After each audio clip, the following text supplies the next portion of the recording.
T.O. The Phans look real, you know it's a deal. There's blood, sweat, and tears all up in his huddle with water to cook up a meal. My coaching into it, the combo was chill. Play action to chase, got hunger to feel. The cheetah is loose, he's going for blood. The end of the race only went for the kill. Miami, the city, the county, the block. We steady impact, tail dead in the lot. Defense was strong and hard as a rock. Holland's a lock, and next one's a spot. Getting too hot, so turn up the fan. You look to the crowd, see Jimmy and Bam. Martin, Joe, and Sosa the mans. Your fellas, roll the clip, only fans.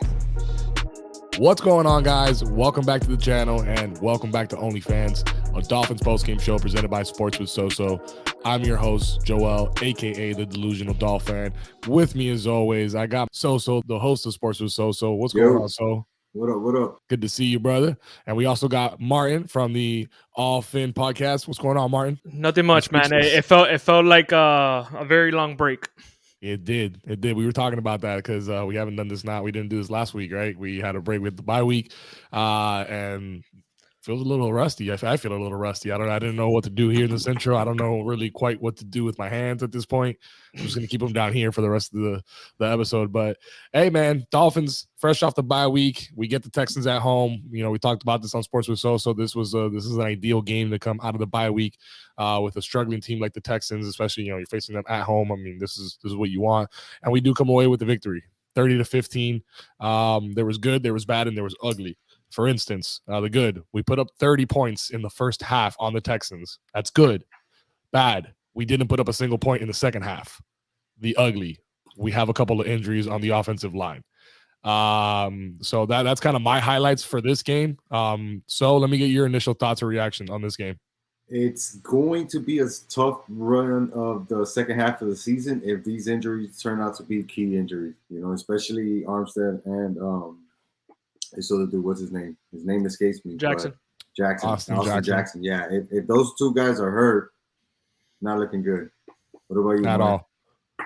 Yeah, I think one of the big things that turned around from last year was the protection of the quarterback. And if we're gonna go into the hard part of the schedule, to me, with no Armstead, no Jackson, and now you have a rookie practice squad left tackle in Jones that came up, and someone else I forgot, Brandon Shaw. Yeah, it's not gonna be easy going versus back-to-back defenses on the West Coast, Niners line and then the Chargers line. Yeah, you mentioned a good point because Snell has actually been playing well, stepping in, and really trying to get some good reps there in the offensive line who's been trying to find some type of consistency. And we said it, before the bye week, Armstead makes this offensive line go. So him being out with a pectoral injury that he's had before, he's kept him out 5 games before. 5 games sounds like a long time, and it might drag out the rest of the season for us if he ends up missing that. Yeah, that's always the scary part, right? Because what kind of injury is a pec injury? Is it a light strain that they kind of caught and they were precautious with, or did he tear his pec, in which case he's more than likely out for the rest of the season? Yeah. Which, if that is the case, it's a huge blow for not just our team, but yeah, just our team. I mean, that's a huge blow for our team. I don't know how else to put it, because we talked about it. He's elevated the offensive line, and then it's a domino effect that we see. Because we still had Tua in the second half, right? When we come out and we're like, all right, so we talked about this on the podcast as far as the fact that I kind of mentioned it. I was like, I want to be up so much in the first half where we pull Tua. And we pulled Tua, but it wasn't right away, and it wasn't because we were so far ahead. We were still down, up 30 points, 20, 30 points. But he was continually sacked over and over again after Armstead left the game.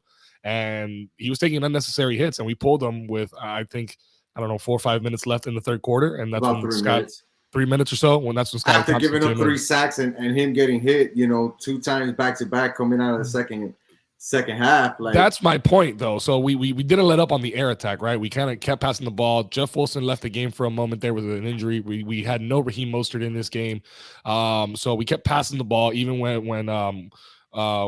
we had no offensive lineman protecting Tua, and he got sacked multiple times. And that was kind of scary for us to see him get hit so many times, considering what we've seen happen earlier in the season. Yeah, Martin, let me ask you this, man, because usually we make this game a tale of 2 halves, with the defense being the one that doesn't perform on either side of the ball or either side of the half. Today was a completely different story with the offense, right? Joel mentioned it earlier. The offense was really popping. Tua had, I think, 278 yards, 1 touchdown in the half. And then after that, the offense went to crap. I think it was that lack of running game that we're always talking about. We didn't see it constructed, and it showed up where it didn't pay dividends afterwards. Yeah, that was the big thing of the first half to me. Tua ended the first half with 33 pass attempts. Yeah. You're up 30 points. I get it. You want to try to get him out in the second half. You want to make sure that everybody stays healthy. But doing that, we became vulnerable to injuries. Like you said, Armstead, Wilson, Tua's last play of the first half. That looks scary. Um, I think, and we ended the game again being up 30 points, and you end up with only 13 carries from Wilson. I think Gaskins had probably like a handful of carries. It didn't look like the scheme that we should have had going into a really tough travel to San Francisco, going into the Chargers where you really want your big guns to be there. To again, that to me was a scary part, to not see you continuously go to the run game and just air it out. That's a great point. We do have a really, really tough schedule up ahead. We have 3 road games in a row. So, like you mentioned, we go on. We play San Francisco, which is Mike McDaniel's old team. So we got to see, how we can do, at their stadium, right, on their home turf. Then we play the Chargers, who the Chargers are kind of struggling. They're playing right now. I know that Herbert's putting up some decent numbers and he's missing some pieces and things like that. But I just don't think that, they're being coached very well. I think that they're missing opportunities there. In typical Chargers fashion, they tend to lose games kind of late. So that one is an interesting one. But then we got to play the Bills. We have the looming Bills, after that. And then we still have a couple other tough games in the cold. I was listening to the post game, today after the game, and they were talking about that. The last time Tua played, it was in the cold. I'm sorry, when he played in the cold was in Tennessee last year. It was kind of rainy, it was kind of cold, and we lost that game. He didn't have a great game. He didn't have a great stat line. He had 2 turnovers, no touchdowns. It wasn't a great game. So obviously now going into games, like this, looking back, it doesn't matter how ugly it was. This win was a must win for us. Do you guys agree? For sure, it was a must win. You're playing a bad team, right, who has nothing to lose. So they're definitely going to throw everything at you in the kitchen sink. And then more importantly for us, it's like a little bit of a trap game, right? Like we faced all these good opponents heading into the bye week and we beat them. And then coming out of the bye week, we're playing one of the worst teams in the NFL. So it's easy to not see that same type of energy. The one thing that I can say that I was really happy to see today, besides Tua's good first half start, was the defense. The defense really came to play today. And even though they ended up giving those 15 points up in the second half, right? It was mostly because they decided not to rush as much. They dropped in coverage a lot, and I felt like they were forcing the Texans to throw more than what they wanted to. But we got 2 turnovers today, right? We saw the interception from Nick Needham, which led to a touchdown. McKinley, excuse me. You're right. Needham's been out for a little while. Yeah, McKinley got the interception, which led to a Jeff Wilson touchdown, which was really nice. Kept the pace going for the offensive slot, and then we saw the fumble recovery from our main man, Xavier Howard, for the touchdown. Those type of plays that we get from the defense really prepares the offense to take a break, get ready, stay off the field, whatnot, and just allow more points on the board. But with the offense playing bad today, I was really happy to see the defense play well. For me, we keep talking about like the whole scheme. Again, the offense looked great in the first half. The defense looked to be, doing their part on in the first half as well. The scariest part, again, and it's I don't want to keep repeating it, but can we do this? And again, going against the Texans, this is a good tune-up game to go on that stretch. For sure. But we're not. This is the first year in I don't know how many years that we're either 1 or 2 in the division. Can this team, instead of having to come from behind to keep to get the division lead, can we stabilize this momentum that we have, or will it be tough going into this second half of the season playing these really good teams? We're only talking about those first 3 games. We play the Packers. I never want to play Aaron Rodgers at the end of the season. Tough game. I'm sorry. I don't care what everybody says about how he's playing. Then we play the Patriots in the cold, and we play the Jets at the end of the season. That to me, this game is setting us up for what we're going to see the rest of the year, hopefully. But with these injuries, it's not looking pretty if Armstead is out. That's the key right there, man. Again, We're 8-3 now. We're off the bye week with another win. We keep the streak alive. There's a lot to be happy about. Trust me more than anybody. I know I'm as delusional as they get, so it's easy for me to be like, yeah, we're gonna go undefeated the rest of the way. Not after Armstead exited the game, because you can just see it. You've seen it. This is not the first time that we see that when he leaves the game, it changes. There's two players that if they leave the game, it changes everything. And number one, it's Armstead, and number two, it's Tua. Sure. And we saw we couldn't afford to leave him in there. If it's a dogfight, we have to leave him in there, and he has to take those hits, unfortunately, and so be it. Luckily, we were ahead enough where McDaniels was able to go, you know what, all right, you've gotten sacked one too many times just this third quarter. I got to take you out. We're gonna put the Rook in. And the Rook didn't really show, what we saw in preseason in Skylar Thompson, even though he's out there with with all the starters. But then again, he didn't have the starting left tackle, so he had pressure in his face.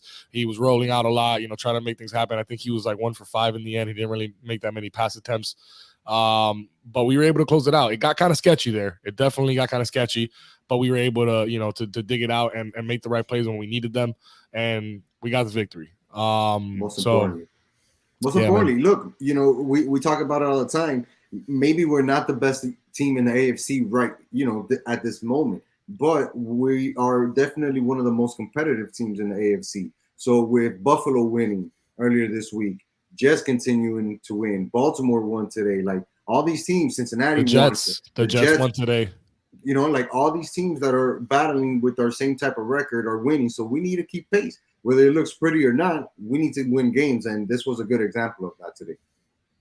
Yeah, and the Vikings barely pulled it out in playing New England on Thanksgiving Day. So that's another team that we're going to play at the end of the season that's going to be most likely neck and neck in our division. Maybe we'll be up a game or two, but that could be the deciding factor at the end. So as long as hopefully, it was a more precautionary thing with Armstead. That's what we're hoping for, obviously, but we do know his past is very injury prone. Yeah. But the defense looked really good when needed. The blitz was there. Coverage. You're gonna really look at the end of the game, and you're gonna be like, wow, look, we gave up some yards, 15 points for a whole game, and we weren't blitzing them until the end of the game. We're like, all right, we need to clean this up. Exactly. You got to look at the scheme. And Boyer had everybody drop back, playing the line. It didn't matter. They wanted to give him any of those dink and dunks underneath. That was going to keep the clock rolling. And then he brought on that third down. He brought the pressure. That's when Jerome Baker came in and blew up that kid. It wasn't even Davis Mills. It was his backup. He came in and blew it up, and then he forced the fumble out of his hand. Luckily, his O-lineman was right there and just caught it, so it didn't go down as a fumble. But that was a hell of a hit right there, man. Not only that one, but the one that Eric Rowe did on Atkins, forced the fumble. Huge that was hit. Sweet. That was sweet. Hit. That set up another touchdown. Yeah, that's the one that Xavier picked up. And you know what? Look, we had defensively, we said it. We want to see this defense perform, especially on the D line, consistently. We got 5 sacks from our guys, and 3 of them were in the second half. So Baker got a sack in the second half. I think Drew Riley got a second half sack, and so did Chubb. So we had 4 sacks. I think it was Phillips who got the third one, right, or fourth one. But again, we're getting that production from the heart of the defense, the D line. You know what I mean? Because those guys are really making it happen. So I'm overall happy with this defensive performance. Could things have gone worse? Maybe, but the defense has been good enough. I'm not going to say that I'm a fan of bend but don't break. But in this situation where your offense is hindered because of the injuries, you kind of have to go out there and win by any means necessary, and that's what we did today. And not only that, but I want to give a shout out to it can be easy to be on a 3-game streak that you're missing field goals and extra points, and then come in back off the bye week, which, again, you had a whole week of thinking of what the hell am I going through right now? And he goes in and makes 3 field goals and I think 2 extra points, something like that. Yeah. Overall, I had to enjoy what I saw from Jason Sanders. It's not easy being a kicker in this league because there's sometimes you don't kick at all, and there's games that you kick every drive. Right. So that looked good. That looked good to me. Especially going into a tough part of the season, we need those last second field goals to be on point. And even Morstead, he had 6 punts today for almost 300 yards. I don't worry about that guy. Yeah, but that plays, I get you, but that change of field positioning is a big part of our defense's success. So that's a guy who didn't punt for like the last 3 weeks, and then all of a sudden it's like, hey, Papa, we need you to pin these guys in the 5, pin these guys in the 10. and he did his job today. Even when the Saints were bad, the only guy that would never get let go was Morstead. Morstead was there for so many years, even when they were bad with Aaron Brooks. I think it was he was still Consistent. there. That guy was nasty, and he's obviously still doing the same thing. Not a lot of mistakes though this week, gentlemen. I mean, aside from Teron Armstead getting injured, right, and Tua, being sat after a few minutes in the third quarter, we didn't really have a whole lot of mistakes. Am I right? Yeah, for sure. So we clean football, man. we got to keep that up. We got to keep that up. We got to get healthy. The rest of our season kind of at this point rides on the future news of Teron Armstead and his health, in my opinion. I couldn't agree with you more because if I'm being honest with you, these two games, everybody says the San Francisco game is already tough as it is. If we go in and we don't have Armstead for San Francisco or the Chargers, yeah, it's here's not going to be pretty. Well, and Buffalo, those D lines. I'm just Those saying, are scary D lines. if it's a pec injury and if it's a bad pec injury and he's out for the rest of the season, then we got the rest of that schedule. That's going to be tough. We got to really dig deep, and we're going to see what these guys are made out of. Well, that's. I think we got everything down, guys. Any final thoughts before we move over to our 3 and out? Just one for me. Jalen Waddle, 1,926 yards, most receiving yards in the first 2 seasons as NFL wide receiver. Now making history for the Dolphins. Freaking diamond in the rough that we found. What a gem. Even though there were 3 wide receivers that we could have picked up, I think we ended up with the best of that trio from that draft. So shout out to Jalen Waddle, man. Yeah, those Jamar Chase fans are gonna argue with you a little bit there, but that's definitely a real good shout out right there. Shout out to Jalen Waddle, man, who continues to play lights out. We got to give our honorary mention of these guys. I mean, every game they're putting up stats. This week wasn't anything crazy, and I say that because what we've seen them do week in and week out. But you had Jalen Waddle 5 for 85, and you had Tyreek Hill 6 for 85. I mean, those numbers, it's unbelievable that we're like, that's modest. That's all right. It's all right. That's all right. All right, so take us to our 3 and out. This 3 and out is brought to you guys by Empire Boutique. That's right, Empire BTQ. Go ahead and follow them on Instagram. They keep your boy dripped up so you guys can get the same thing that we're rocking here on OnlyFans. This is where we bring you our oh shit moment of the game, our unsung hero of the game, and our MVP, our most valuable thing. And for this week, Martin, I'm going to let you kick it off with the oh shit moment. What do you got? To me, it was honestly that hit by Rowe that set up the touchdown for Howard was easily one of those momentum staples of the first half.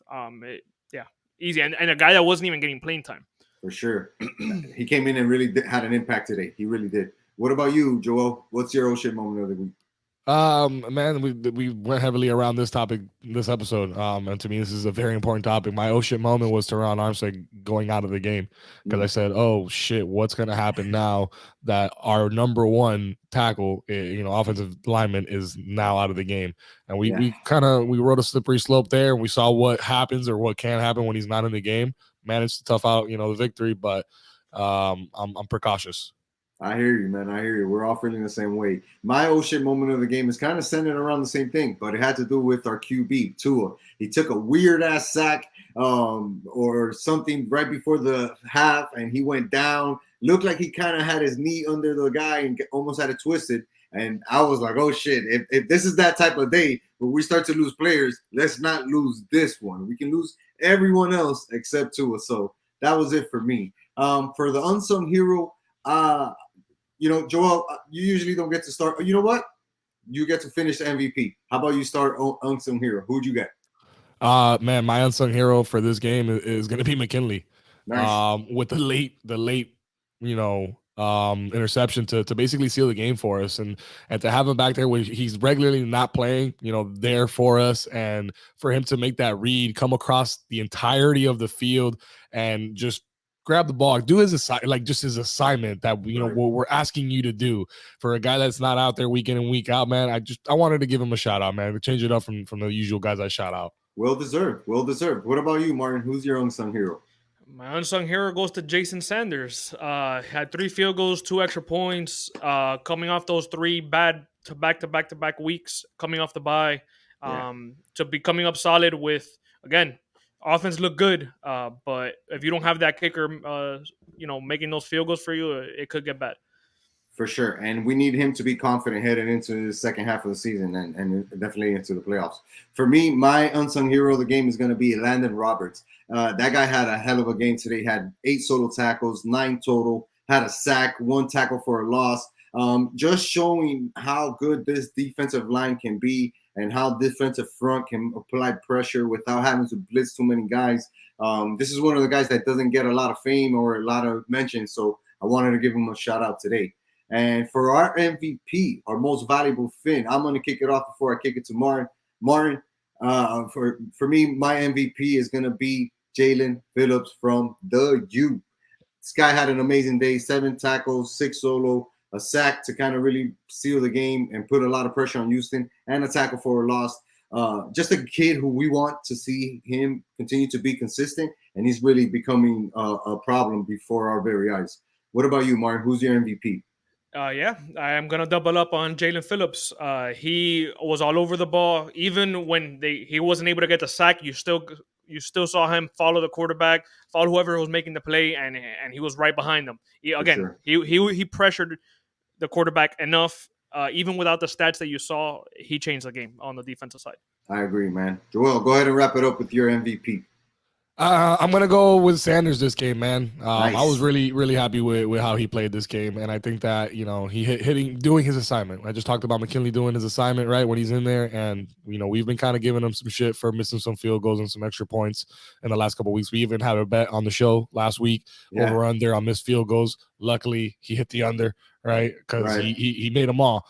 And that right there, that's exactly, Martin already talked about it. You've already mentioned it, going into the second half of the season, leading up to the playoffs. That's what wins us games. If you've been a football fan for the last 20 years and you've seen the New England Patriots and what they've been able to do, they've gotten a lot of their Super Bowls at the helm of Adam Vinatieri or whatever this other guy's name is, Gostowski, where they just needed a field goal. They were in the game, they battled the whole game, and they just needed 1 field goal. So I like to see that from Jason. We have faith in you. That's why we gave you the deal a couple years ago, and we know you can do it. So shout out to Jason Sanders this game. We're officially 1-0 with my new flag. I love it. Boys, this was a fun one, but we got some testers coming down the road, so we're going to really see what the Dolphins are made out of, and we're going to see what we're made out of here on OnlyFans. Thank you guys again for tuning in. Make sure, if you haven't already, to subscribe, drop a like, leave a comment, tell a friend to tell a friend. And on behalf of the boys, it's Joel signing off. Till next time, y'all. Peace. XL. It's for the fans. Fins up. Only fans, but with a PH. You heard? Yo. White, orange, and teal. The physical real, you know what's the deal. There's blood, sweat, and tears. I up in his huddle with water to cook up a meal. My coaching in 2 with the combo was chill. Play action to chase, got hunger to feel. The cheetah is loose, he's going for blood. The end of the red zone, he went for the kill. Miami, the city, the county, the block. We steady unpacked till then the lot. Defense was strong and hard as a rock. Holland's a lock, and next one's a spot. Getting too hot, so turn up the fan. You look to the crowd, see Jimmy and Bam. Martin, Joe, and Sosa the mans. Your fellas, roll the clip, only fans.